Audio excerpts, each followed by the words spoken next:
Absolutely. Again, if BYU beats Texas Tech, unless it is by this absurd margin, and even if it is, I don't think that bumps Texas Tech out of the top No, 9 God or no. 10.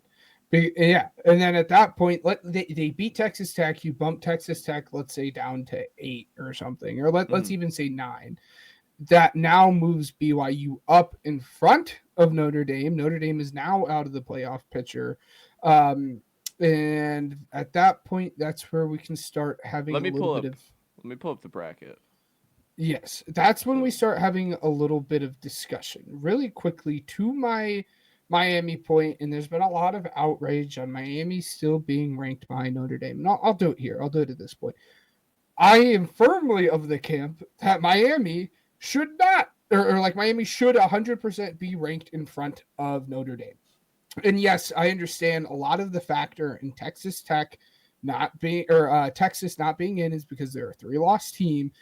But the other, like people are saying, like, oh, like, look at Texas. They lost to OSU, and that doesn't matter because it's early in the season. But in the same vein, they're forgetting the whole Miami and Notre Dame aspect of it. So does the early part of the season matter? Because that's a whole argument that people are saying is that like it doesn't matter, or it does matter. This is why Texas should be out, is because they lost. That's one of their losses on the season was week 1 to OSU. It should matter. It should matter because it's an early season game.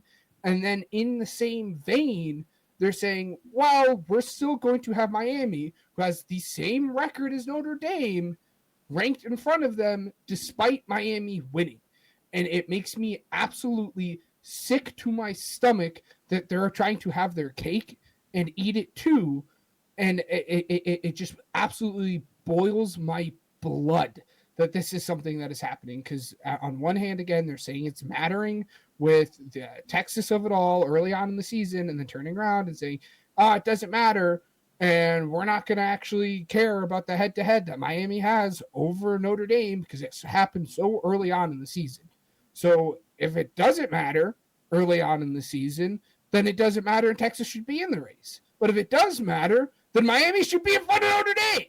And it just it makes me upset.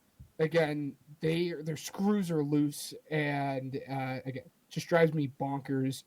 Notre Dame and their 3 ranked opponents are 1 and 2. I don't understand it, but I'm sure you had a point. I apologize. Ben, coming close, coming close. This, but let's find the tinfoil. Let's put our hats on. In the last 2 weeks, the college football. I'm going to switch back to the rankings now. Uh, in the last 2 weeks, the college football playoff committee delayed their proposal, like voting on a proposal for the playoff, to after the 12-team playoff commences. What I'm saying with the tinfoil hat is, if BYU loses as a 13-point underdog to a team they've already lost to, so I'm not saying anything like, bang, bang, bang, like a way for Miami to get in the ACC title game a week ago. I am speaking one very plausible event. Texas Tech wins their football game. You are looking at a place where the last team in is Notre Dame. The first team out is Miami. If only we had, you said it, if only we had a data point between those two teams to decide a tiebreaker of their 10-2. Oh, wait, we do. They played in August.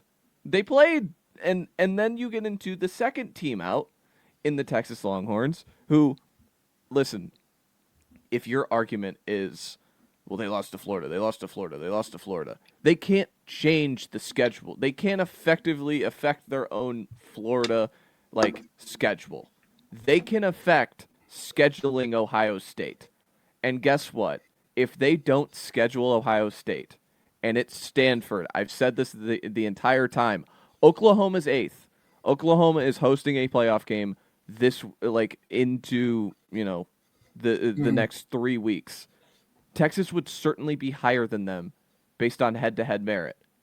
But I just said head-to-head merit for Notre Dame and Miami doesn't matter. That's what I'm Vandy's ten saying. and 2 is right there. They've always had Utah up high, and they're 10-2.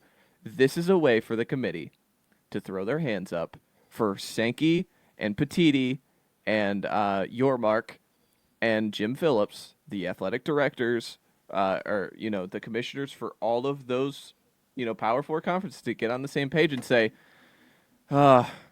we just need more teams. See to We just expand need it. more spots. We just need more spots, guys. Because think about this: like an ACC team is going to miss out. Texas is going to miss out. An SEC team. The Big 12 is involved with Utah and BYU being right there. BYU is going to be 11-2 with their only 2 losses to a Texas Tech team who is a bye team, and they're out. Like no matter what, they're out. So all of these things are going to happen, and Tony Petiti has been pro expansion this entire time. He's been trying to get 24 teams for 3 weeks, Yeah. like it's or 3 months, I should say. I This is just a way for, in the end, we have more than 12 teams next season because we just don't have enough spots. We just don't have enough spots, guys. Like, we gotta have, and like, I'm not even. Texas lost 3 games. They don't deserve another shot. I'm just like, Yeah. in the merit of college football, in the college football I grew up on, they don't deserve another shot. I'm not even going to lie about that. But they are going to influence the way the next one looks. And I think expansion is just, it's right there. Because what they used as a data point to expand from 4 to 12 was we had too many teams in 2023 with Florida State missing and Georgia. Georgia hadn't lost a game in 700 days. They lost 1 game to Alabama by like 1 single score, and they were completely out. They didn't Yeah. even get a chance to. I mean, they technically did in the SEC title game, but they didn't even get a chance in the playoff setting to defend back-to-back national championships. And so, what did they do? They expanded right off of that. This is a way to get more expansion. Tinfoil hat will come off now. Yeah, no, I think you're right. And I think as soon as they opened up the door from 4 to 12, that is a conversation that we almost had immediately. How long is it going to stay at 12 and only 12? It was only a matter of time whether it happens this year, next year, and 3 years from now. It was only a matter of time until they were Yep. going to bump that number from 12 to 16 or 12 to 18 or 12 to 24, which would also be like ridiculous in their own right. You bump it all the way up to 24, and like that would include teams like Iowa, that would include teams like Houston, That that would include that would influence scheduling like cupcake non-con games more than it is even now. Like that would, because like you're thinking about, look at Houston, Georgia Tech, Iowa, and I know Iowa does the Cyhawk, but like imagine those teams just from the get-go starting 3-0. yeah, Like just 3 and okay, well to make we just have to go what? 5-3 in our conference. 6-3 in our conference now because there's going to be 9 games in most conferences. Like that's crazy to think about. You would get a chance at competing for the national championship with that. Like Michigan did beat anybody with a pulse this year. Like everybody, their 3 like real opponents, USC, Oklahoma, and Ohio State, all ahead of they them, lost. and it didn't feel close either. Yeah, Like so that they get a chance at the national. Like it would just be crazy, man. yeah. It's gross. There's just a lot of stuff. You know, awaits us in this murky water Yep. that is the college football playoffs. And 12 random dudes deciding the fate of 12 teams. Um, but again, it's really weird. We'll switch on over. We spent a lot of time already on that. Okay, here's this guy. We already talked about it. Look at the Ohio State finally beat Michigan. Good job, as they should. Well, quick look. Here's a picture of what it looks like. As you can see, spot 11 and 12, which would be BYU in Miami in the current rankings are not in because it goes to What is most likely? JMU and whoever wins the American. I don't want to rule out Virginia. That final spot very well could be Virginia. One of those spots is going to go to whoever wins the American. We'll get into that game. And then that 12th spot is where it starts to become very, very, very interesting. Because again, BYU is kind of the swing team of it all. If BYU wins, then it's just going to be the winner of the American Conference in that. It becomes really, really interesting. But then, could you break it down for everyone? My head is absolutely spinning. Go What, for the it. conference champions? Well, not even the conference Just champions. who's If gonna get in? BYU, just in general, if BYU wins, how does that affect our 12-team playoff? If BYU, so we have 10 at large. We have 10 teams in, and so like Yes. the Big Ten title game and the SEC title game do not matter in the sense of like affecting No. anything outside of buys. They do not affect the teams involved in the playoffs.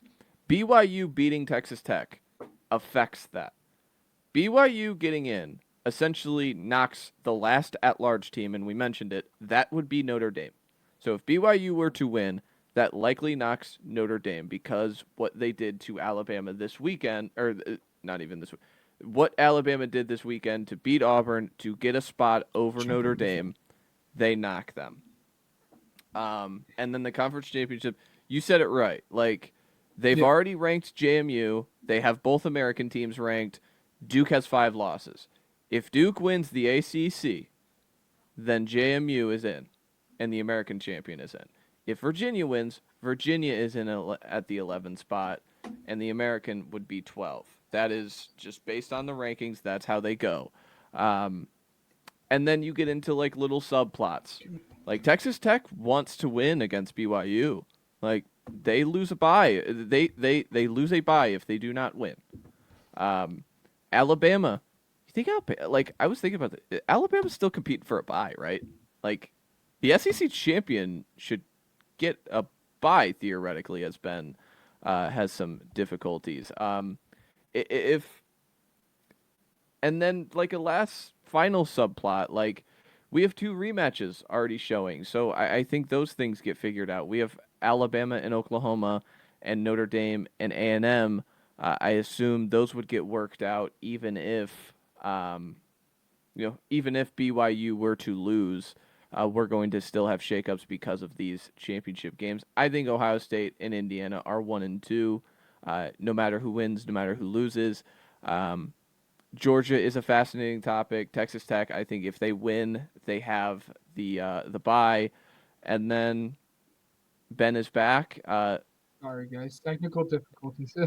And I'm just interested in the home games now. I'm interested in the home games because Ole Miss is higher than A&M. I did not expect that with their coach leaving. I did not see that one coming, and for A&M to go 11-1 and have to host someone like not face Virginia and not face like Yeah. a group of 5 school and face Notre Dame, who they went to the buzzer against, would be interesting. And then like the 8-9 is obviously going to be interesting.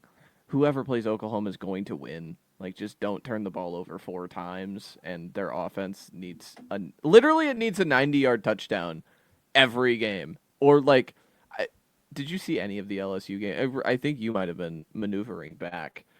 There was a Maneuvering is wide open touchdown. It was a like 3-point game with 5 minutes left. There is a wide open touchdown for Oklahoma. This offense, I can't stand them. And again, I like hook 'em horns, man. But like even if I was objective, like they are just a nightmare on offense, and they're a playoff team. Like shout out to them. They maneuvered a tough schedule. Good on them. But to just basically the only way these 10 teams change that you are looking at right now is if BYU wins and Notre Dame is knocked out. That's it.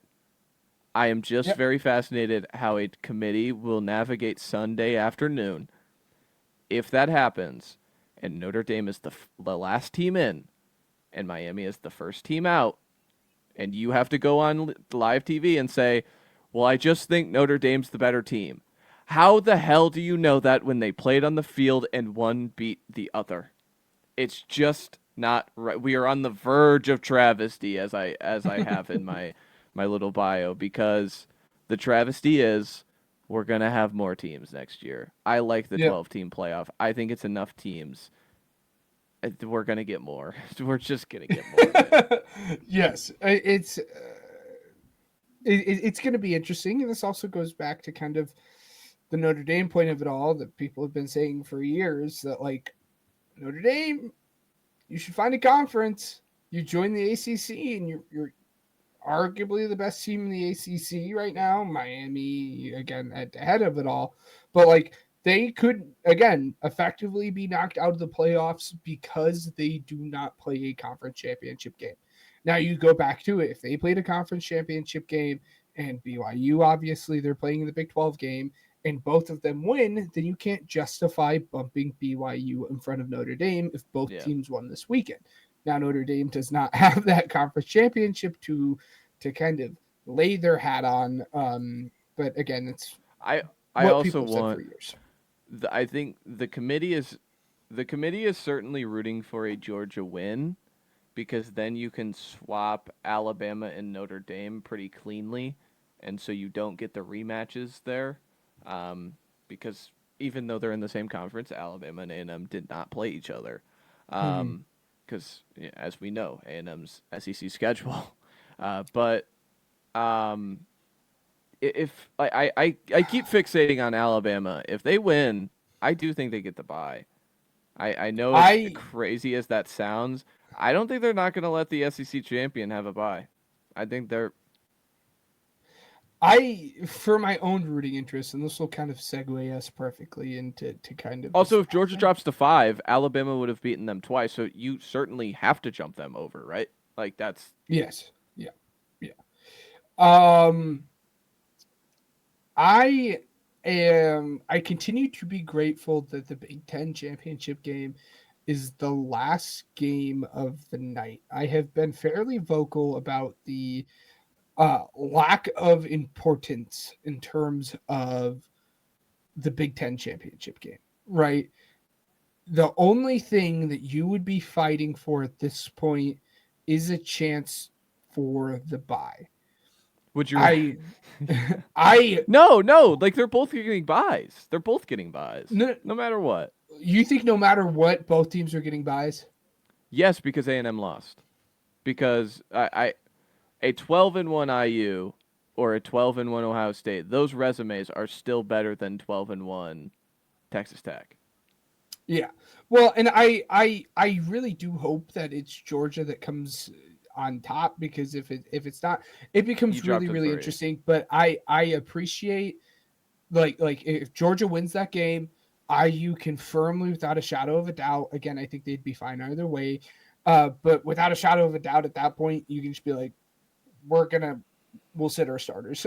I don't care at this point. You're gonna get your bye no matter what. If Georgia wins, like Georgia will jump up, maybe Texas Tech will jump Mm-hmm. up to 3, and then IU will drop down to 4, and you get to leave the Big 12 or the Big 10 conference game with everyone fully healthy. And again, I am the only person probably in all of Bloomington that is saying that we should screw off in the Big Ten championship game. It is very important to a lot of Hoosiers for them to say, like, look at that, we won the Big Ten championship.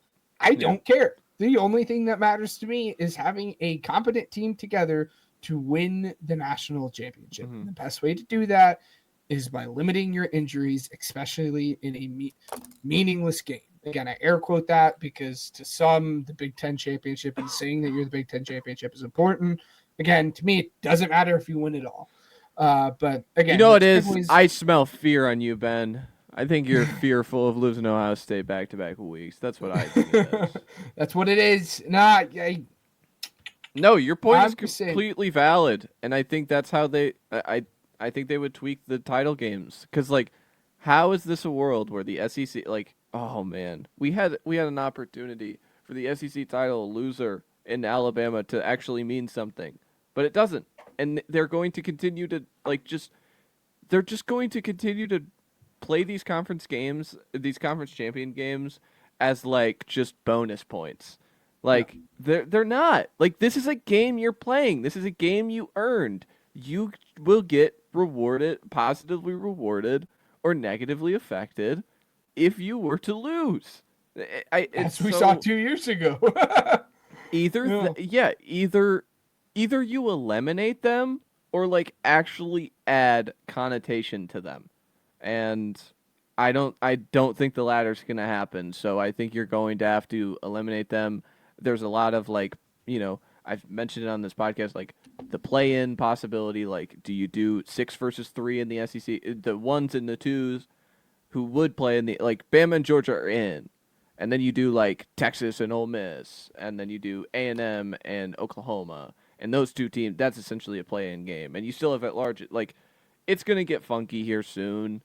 Um, but that's just my point is that the two biggest conference championships don't mean a thing. That you, as a Hoosier fan who is the 2 seed in America, you're sitting there saying, I don't give a damn about this game because it just doesn't affect it. It doesn't positively affect our chances to win a national championship. It only negatively affects. So Yeah. it's just an awkward situation to be in, and it was similar last year. The only thing Texas, Georgia, and Penn State, Oregon decided was seeding. And how did that work out for Oregon? Worked out great. I'm glad. I'm Yes. glad they got to play in warm weather. Yeah. Yeah. Uh, like this will kind of be where I leave it off, and this is pretty much unrelated to everything else. Matt, extensively at this point in through the podcast, has discussed the ramifications of Alabama being ranked in front of Notre Dame. And again, this might be putting our like little like tinfoil hat back on, but this goes back to all of it just being calculated by 12 guys sitting in a room. And I just don't think it is a coincidence that the way it has played out is that the SEC, Alabama, benefits from it when the chair of the committee is an athletic director from an SEC school. Again, there's a chance that it was still the because previously it was the Baylor athletic director, and then he had to step down because of personal reasons. There's a very good chance that it might have stayed the exact same. All of this could have happened with it being the Baylor athletic director, but again, I just don't think it's not much of a coincidence that the chair of the committee is an SEC athletic director, and the rankings has benefited an SEC team. Tinfoil hat off, and we'll I just jump. Yeah, I just want to see the hoops that like are jumped through. If again a very plausible scenario in which we're staring at Notre Dame being the final at large and Miami as the first team out, and you have the most common who beat who on a football field, and Miami did, and they're both 10-2. There's no like loss. This isn't like Texas and Oklahoma, where like I've seen that with like Texas fans, and I get it. Like, you know, be a salesman, like Sark. Be a salesman, man. Try and sell your team making the playoff. Texas sadly is 9-3, and Oklahoma is 10-2. There you go. They just immediately warp Texas into a different realm because of that third loss, which I disagree, but that's fine. I am also biased. Yeah. But if you have just, I can continue to say it. Like, if Miami is out in favor of Notre Dame, there is hoops that you need to jump through, and you really question the integrity of all of the, like, that this is a committee that is able to make such a massive decision. Like, you are deciding who is competing for a national championship, and there is one of the most easy data points to log is staring right in front of you, and not once since we have started doing these live shows for the rankings have they ever like positively rated Miami over Notre Dame. Not once. So Nope. Interesting. Yeah. Again, we're on the verge of travesty. But I will let you take over. There's 5